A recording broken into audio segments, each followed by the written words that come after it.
Hello everybody and welcome back to my channel.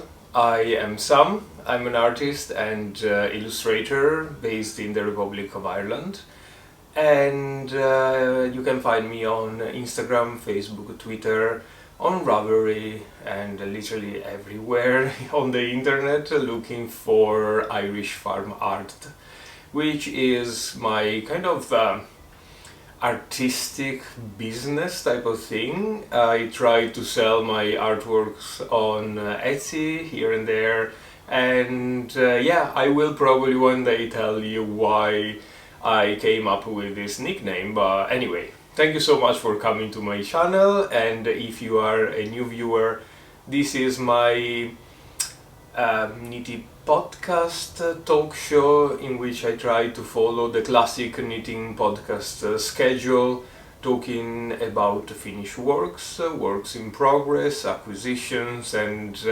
anything that is going on in my yarny, crafty life.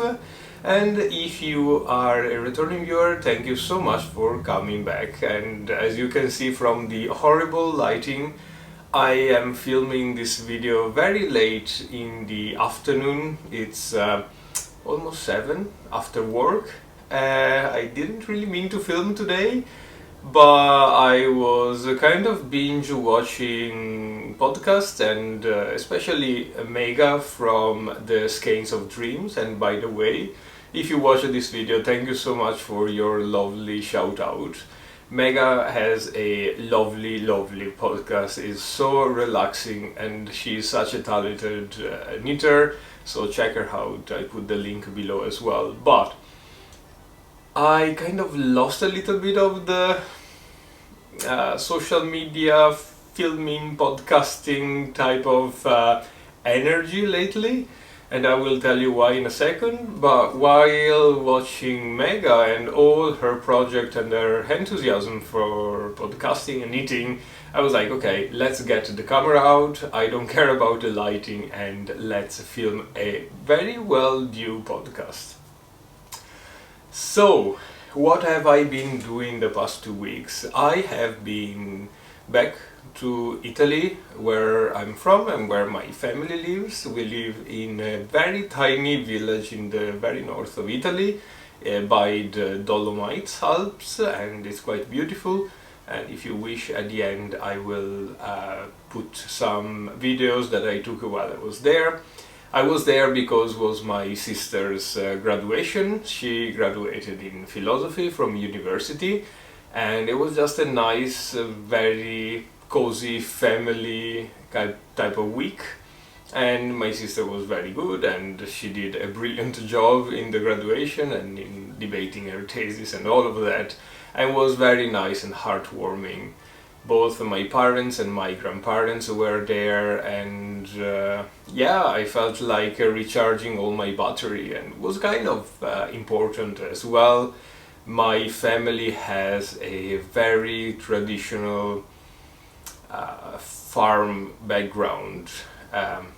Everybody, since we have documents of my family, which is about 500-600 years so far, have been farmers or owning lands and animals and trading with lands and animals. So myself first and my sister are the only 2 people in the family that graduated from a university, which is a big achievement for my family.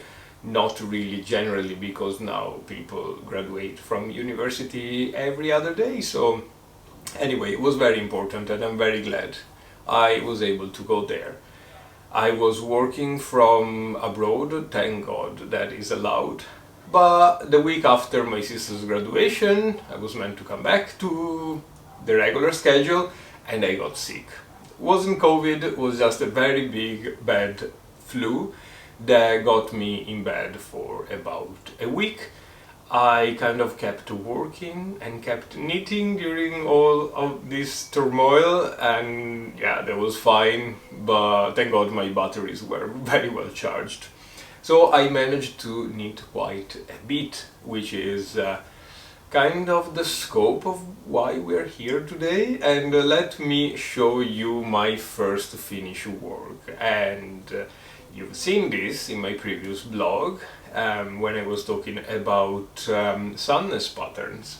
And especially I was referring to this book, which is the 2015 men's pattern, full of amazing patterns, and I already knitted 3 of them, one of which is, let me find it without flashing.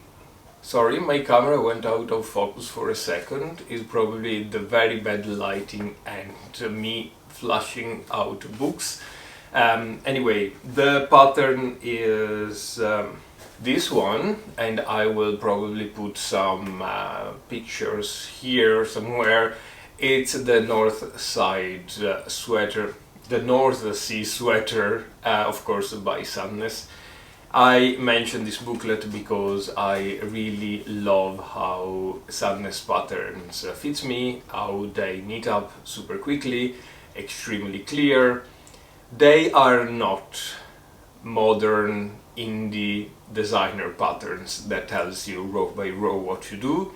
I had to change mode in my camera. I'm going full automatic now. I don't even know if it's on focus, but I can tell from the viewfinder that sometimes the camera doesn't focus. Hopefully we can go through this together. Anyway, I was talking about Sandness and how well they fit. They are not proper indie designers pattern, but they are more recipes. They tell you an amount of stitches to cast on, and then how much you need to increase, decrease, and so on and so forth, but without telling you row by row what to do, which is very nice because it allows you to modify your garment to better fit your body, and at the same time allows you to learn a lot about knitting, or how to come up with new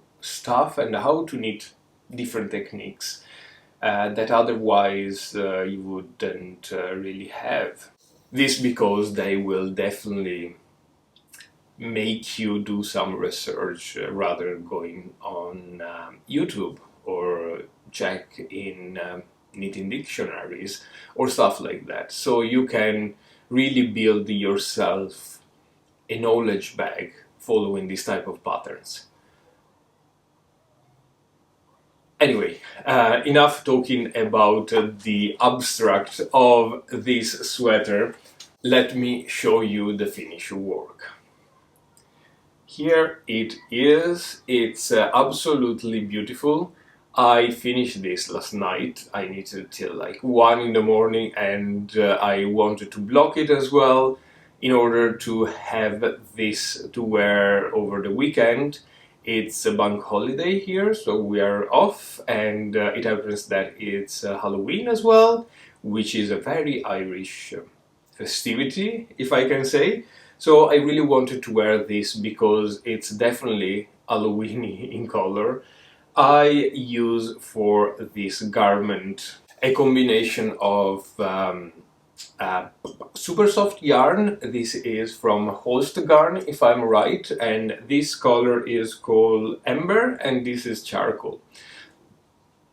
This cone here was 500 grams, and as you can tell, it is still probably 3/4 full. I haven't weighted it before and after, but I can tell there is at least 1 or 1.5 jumper quantities on this, if I, of course, held it single.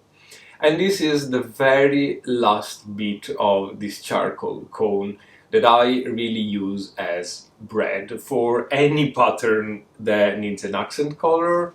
This charcoal is fantastic. I have knitted slippers with that, I have knitted accessory, I felted it. This was part of another colorwork jumper, a very versatile yarn for sure. And this is super soft yarn. It's not super soft as the word may suggest. It's a little bit rough on your skin, but I have noticed that as you wash it, the yarn becomes more and more soft. until it actually is super soft. But it will take some time of wearing and washing and taking care of the wool. Comes in cones and they are very well priced. I think a cone is around the 30 euro mark right now, so nothing really much. And of course, with the euro falling in value, this is the same price in dollars and apparently in pounds as well, sterling. So happy days. Holst Garn, together with Woolly Knits and JC Rennie, are among my favorite yarns to knit, and I have some here in this packet. That is our acquisition, and I will tell you about that later on. So, back on the jumper. This is a bottom up jumper, so you start from the ribbing down here and you walk your way up. It has very clever raglan decreases and a beautiful stranded color work pattern all the way through the garment, which makes it a bit of a nightmare to knit, and B, very interesting and very modern as well. Nightmare because Holst Garn's yarn tend to stick together, is so rustic and kind of roughish that it's quite impossible to keep the strand separated, which is great if you want to stitch a definition or if you want to stick stuff or use it for other purposes. It's less ideal if you're working stranded color work. But I kind of found a little technique with my hands in order to keep the strands separated. So generally I am a continental knitter, so I pick instead of throwing. And I found that instead of keeping the yarn passing through the same finger, I keep one strand in a finger, the other strand in the other finger, in the middle of the other finger, and both of them on the top of my index finger, so that the two strands keep separated until I pick up. I don't know if this makes any sense, of course, but I really hope so. What modification did I make? Because you know me, I do make modifications. I haven't made any here. Based on the fact that I knitted two more sweaters from the same book, one of which I added short rows here and there and I slanted the body, and the other one I have knitted it as it's written in the pattern, row by row. And I found that the one that I've knitted row by row without any modification actually fits much better than the modified one. What a news, you may say. Of course, I am not an experienced designer to be able to tailor garment or whatever, but in this case I feel like the patterns were so well written that I was able to just follow the pattern. The only thing that I've done is putting some little transparent elastic in the collar piece, because I found that the collar tend to be very low in on my chest, which is alright. I mean, it's not crazy, but I do prefer my jumpers to be a little bit more tight here. Once again, I used Holst Garn. I held the yarn single. This has a gauge of 26 stitches per 10 centimeters, so any fingering way yarn would do. And what else? I use a combination of 2.5 and 3 millimeters needles, which is not really what was suggested in the pattern, but it was the way for me to get a gauge at the end of the day. If I go back, I would probably knit up a size larger with smaller needles to lower basically my gauge count, because I think the pattern is so pretty that I kind of want more of that in my jumper, and a tighter gauge would give the possibility of having more play with the color. But so far so good. I really love it. Fits very well. If I am editing this video tomorrow, which is very likely, this may be dry and you may see some modeling as well. So don't lose hope, and we'll see tomorrow morning. Anyway, once again, this was my North Sea sweater or garn or jumper by Holst Garn. Once again, someone of you mentioned a Finnish website that sells Holst booklets, and I would be very interested to get some more pattern from Holst, some more booklets. I can't find that website anymore, so if the person that was mentioning that sees this video, please can you comment below and let me know which website you were mentioning, because I really can't wait to get my hands on more Holst pattern. And as well, this website had some Rauma Finul PT2 yarn that I really love, but I can't get anywhere else, so please let me know. Thank you so much. My second Finnish work is this one. This is basically a filler type of pattern. I was chatting on Instagram with a yarn dyer from Italy that was asking me to come up with a pattern and use their yarns. I'm not going to mention people accounts here because A, I didn't ask the permission, and B, is probably way too early to announce a collaboration or anything. And so in our discussion, I kind of mentioned that I was looking to create a pattern for some mittens, fingerless mittens, that were really easy to make and very quick. That could be a great present for Christmas, so you can make a ton of them with a kind of small amount of yarn and not being fussed on them, so not having anything too difficult, but still look nice and cozy. And this was the result. Then I checked back this person's website, and I found their yarns is way too beautiful to just be used for a very quick, very super mega easy pair of fingerless mittens. So I am going back to the drawing board and I want to come up with something a little bit more complicated, or that suit their yarn better probably. But I am going to publish these mittens in my Ravelry store, probably as a recipe. I don't really know how to call them.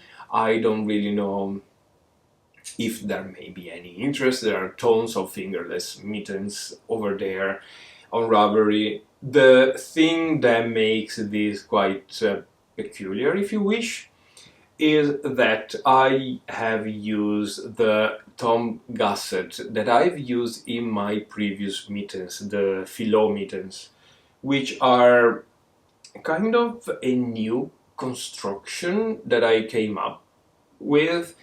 It's basically, if regular mittens have their Tom that start on the side, I've seen other mittens with the Tom that start in the middle here.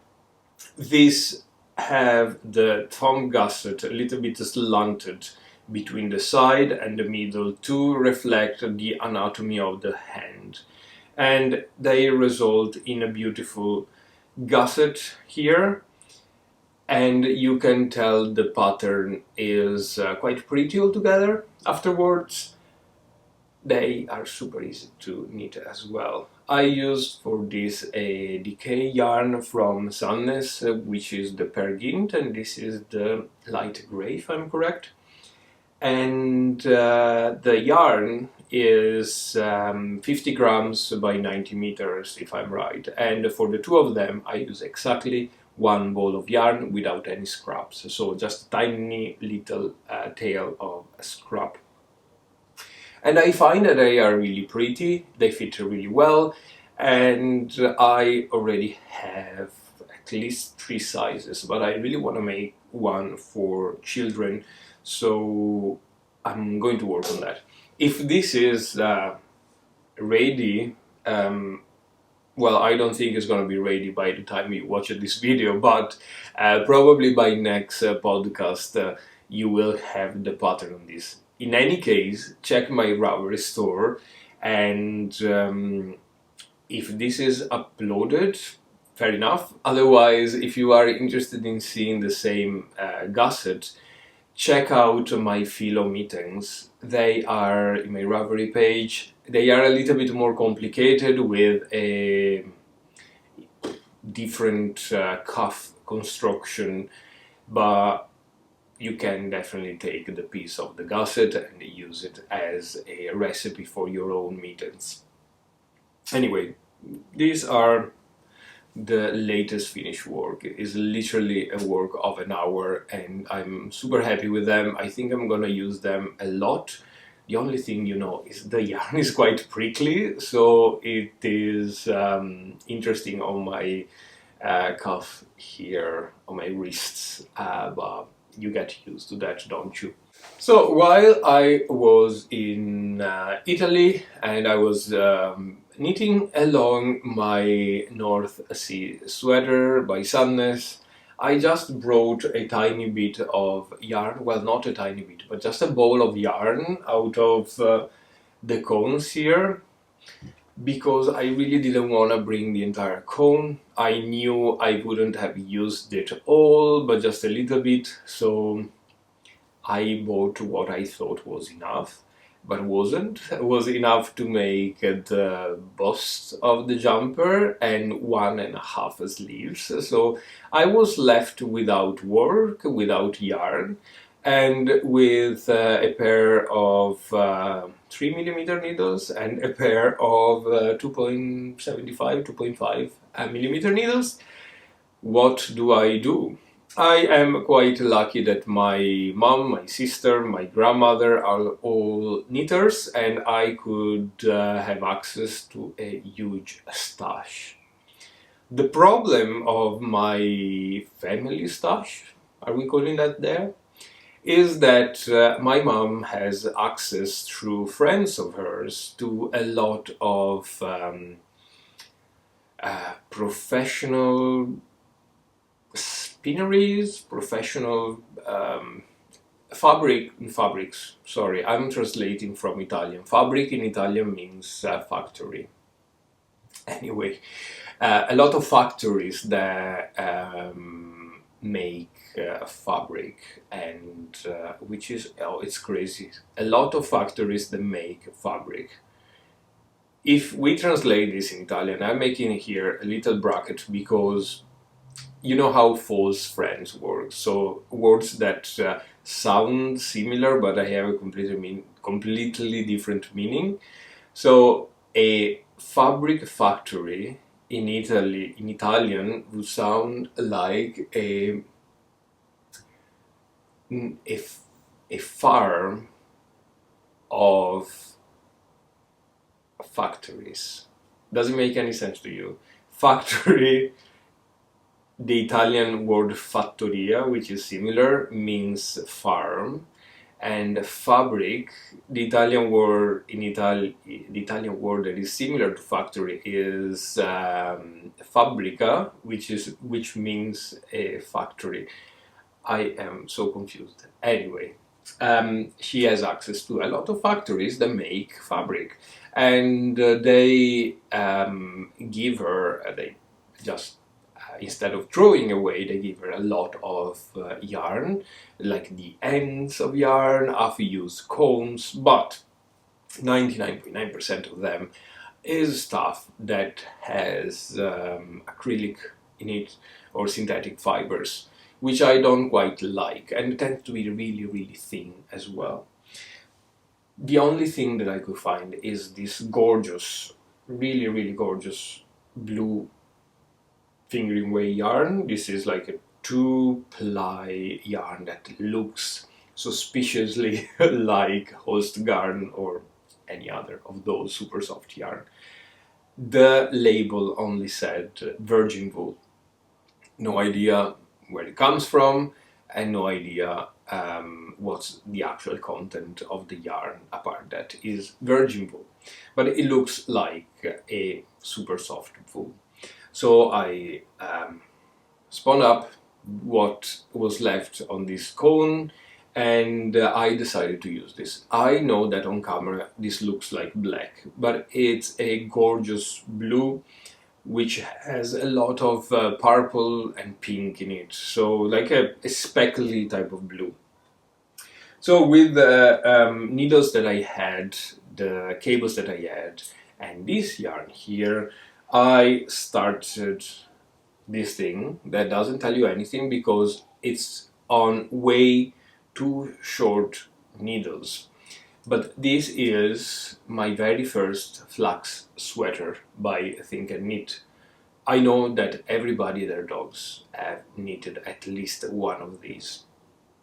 Why did I choose this? Well, first off, because I only had one type of yarn in one color, so color work was already out of the picture.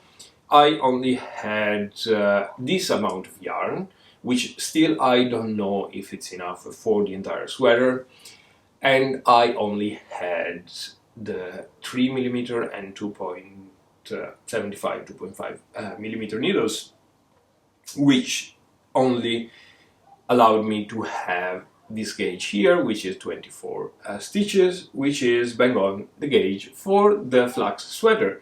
So I just cast it on and I was like, let's see what this will bring us. And I managed to finish the yoke.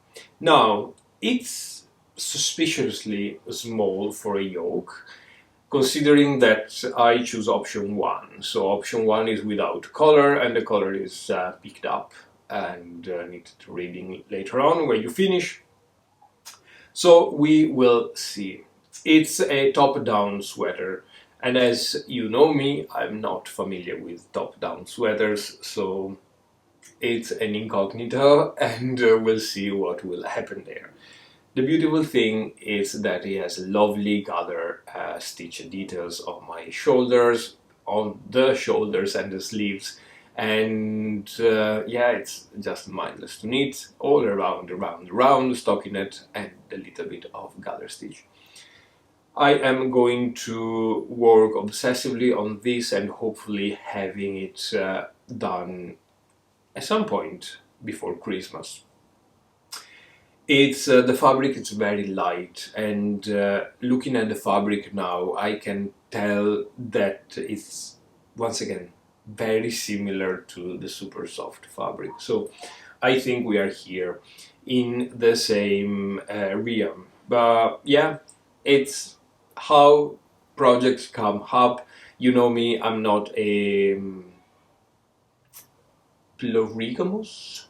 I am a monogamous knitter, so I don't like having more jumpers, more projects in the go in one given time. But for the sake of my mental health and my self-knitting and this channel, of course, I am starting this. So we'll see, I'll keep you posted. I have no hope. I tried before to knit one of these type of simple jumpers. It was one by Maxim Sear, Max the Knitter. The very yellow jumper, I don't even remember the name. It's So Basic sweater, probably. And that was a massive disaster. I powered through the jumper with a very bright yellow yarn from JC Rennie, and it was just off gauge. It was massive, crazy. I know that with this type of fingering way yarn fabric, I have to choose a smaller size that I think, because I'm quite a loose knitter. And with the difficult yarn, even worse, because my gauge changes from the swatch all the way down to the jumper, so they tend to be quite big. We'll see. I have no emotional attachment to this, apart from the fact that the yarn was in my mom's family stash, and it's quite a nice thing, and it's a very interesting color as well. And then my last project. This is the progress on my Ridari sweater, which is, you probably have seen this piece here. I have managed to knit the body and bind off for the sleeve and start a little tiny cuff of sleeve. The Ridari sweater is a very famous sweater. It is a pattern by someone that I can't pronounce, knitted for Istex, which is the yarn brand that makes Lotulopi and all that type of Icelandic yarn or Icelandic yarn. And I decided to cast this on because I have seen literally everywhere, in every shop possible, massive round colorwork, yoke, sweaters, jumpers, and I was like, if this is the trend of fashion for this winter, I am bang on and I need one of those. And that was perfect. I had in stash a lot of this wool here. This is Drops Lima, which once again, it's one of my favorite yarns. This is a 50-gram ball by 100 meters, which is bang on DK yarn, and it is a combination of, now I can't find ever the combination of this yarn, but I know it's Drops Lima, very easy to find. It's basically alpaca and wool, Peruvian wool if I'm right. Anyway, it's a combination of wool and alpaca, and the fact is that there's a lot of wool and a very, very tiny bit of alpaca, which you don't usually find in alpaca wool mix. Usually we have a lot of alpaca and a tiny bit of wool. That makes jumpers really warm and really losing shape quite easily, in my opinion. The thing that I like of this yarn is that the color work resolves beautifully because the wool keeps everything together quite nicely, and the stitch definition is lovely, the garment doesn't fall off shape, and yeah, I just love it quite a bit. So you know how I'm trying to get rid of all my drops, massive stash that I accumulated over the years when I wasn't really aware of yarn, and drops was natural fiber, really cheap. So I ended up having a huge amount of drops. But if I have to pick one yarn out of drops, out of the entire drops production, and I have a lot, to keep in my stash as a staple, this will be it. Just because they do have a massive amount of color, it's quite cheap, and I do love the combination of alpaca and wool. And as well, even the flat color, like the color that are monotone, they do still retain a little bit of the speckliness of a natural yarn, natural looking yarn. So I really, really like this. And it is extremely soft, it's extremely warm. I just like it, and no shame here. Like, I mean, why? So I decided to make this in a combination of blue, whites and grey, which are my colors. As you know, I'm not adventurous a lot when it comes to colors. And I left this at home, and I didn't knit on this for 2-3 weeks. So it's time to get this back on the needles and knit up some of this. Super quick to make, you know. The annoying part, the difficult part is the color work, which at some point has 3 colors together, but apart from that, it's DK sweater and knits up quickly. I figure that out of all my range of jumpers that I've knitted over the years, I do much prefer fingering weight fabrics and jumpers rather than DK or heavier weight. I don't think I've ever knitted something heavier than DK, but you don't know. Anyway, they look nicer, they dress nicer, and with global warming here, you don't even need a very warm jumper anymore. So, you know, if I decide to cast on a jumper, is 80% of the time a fingering weight jumper, and the rest probably DK. That's just a note. Anyway, that was it for my works in progress.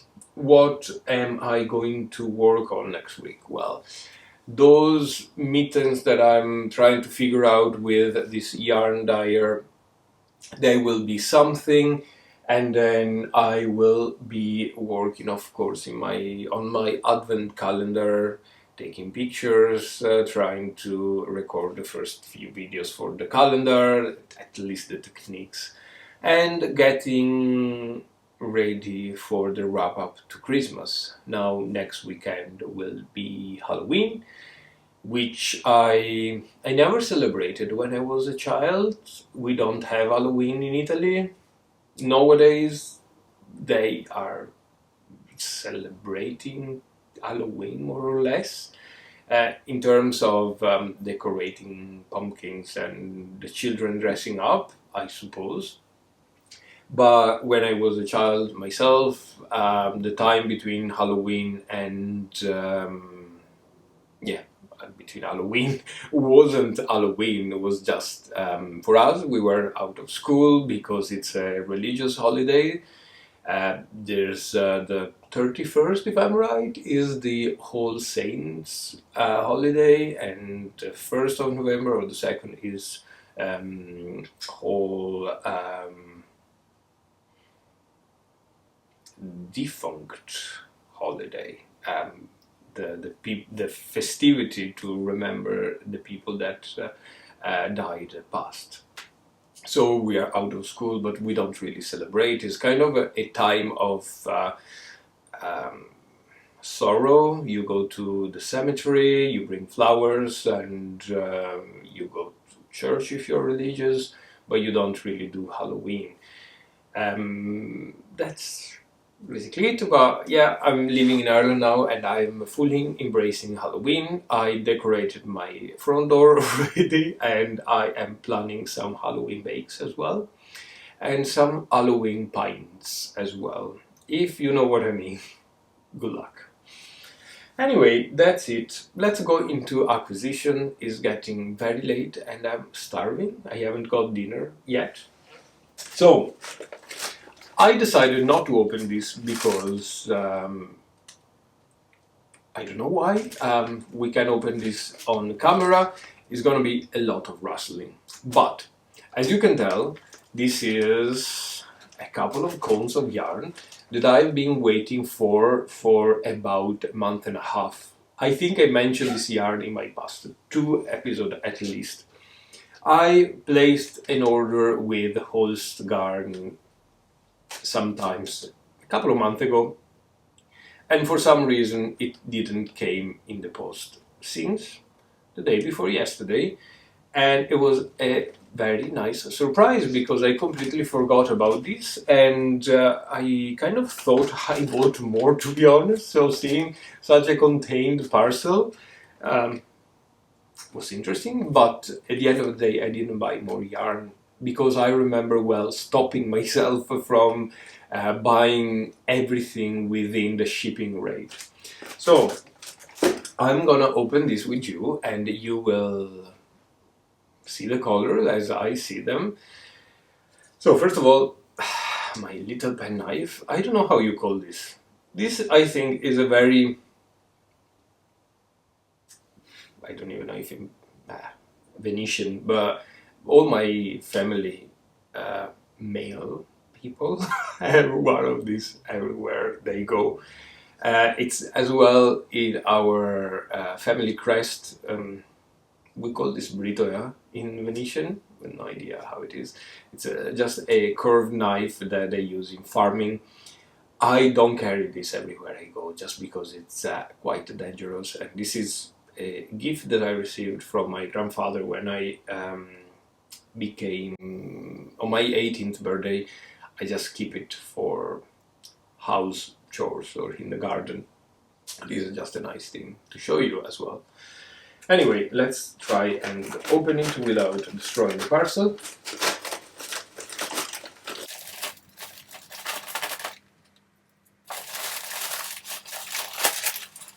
And without flashing my address. So it's quite interesting, and the yarn is still wrapped, so a little bit more rustling, and I promise this will be finished.